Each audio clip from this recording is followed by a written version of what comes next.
My parents only emphasized brushing your teeth twice a day as much as you can, and flossing every now and then, but not so much. Over the course of my teenagehood, as I got into my young adulthood, I started realizing that my teeth actually started to get a little bit smaller. They started to get shorter, and I didn't understand why. So eventually I had to start taking a little bit more of a proactive approach about my teeth to be a little more hygienic. And that's when I also realized that I grind. The pain came after, once the front teeth started to get shorter and shorter, or short enough that the molar started to touch when I would grind. I had to actually get something called a gingivectomy. Gingivectomy is something where they cut your gum to expose more of your tooth, but that only matters if I wore a night guard and I stopped grinding. That only just kicked the can down the road, and it was like a temporary fix. So that had to change. Eventually, I decided to do something about my teeth in terms of making them look a little more aesthetically pleasing, make them look a little bit straighter. So I decided to go for Invisalign, and I think I got approved for I want to say 48 trays, and I definitely burned out. I couldn't do all 48. I think I got up to, I want to say maybe 25, anywhere between 25 and 30.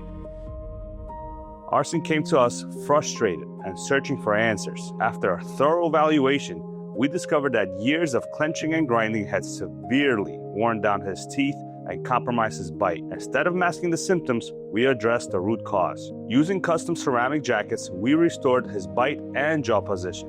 The results were life-changing. By just the third week, Arsen noticed a dramatic reduction in pain, less clicking and popping, and significant relief from the symptoms that have been holding him back for years. The biggest difference between those other practices and Dr. Rodion is those other practices just made me feel like I was a patient. Dr. Rodion made me feel like I was his family. He wouldn't have recommended anything for me that he wouldn't recommend for himself or for his brother, for his family, for his loved ones. And I instantly felt that sort of connection, potentially because we're very similar in age. And he figured out a way to level with me. He sat me down. He didn't have any sort of intimidating devices in front of him. It was just me and him in the room, and he was telling me, "Hey, listen, man, I want to help you, but in order for you to be able to get this help from me, I need to do X, Y, and Z." I felt very comfortable. I didn't feel this comfort that I felt with others.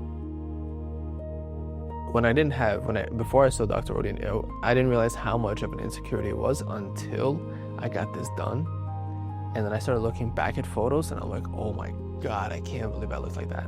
I was looking at photos with my wife, and my wife's even like, "Oh my God, I can't believe you look like this. This is crazy."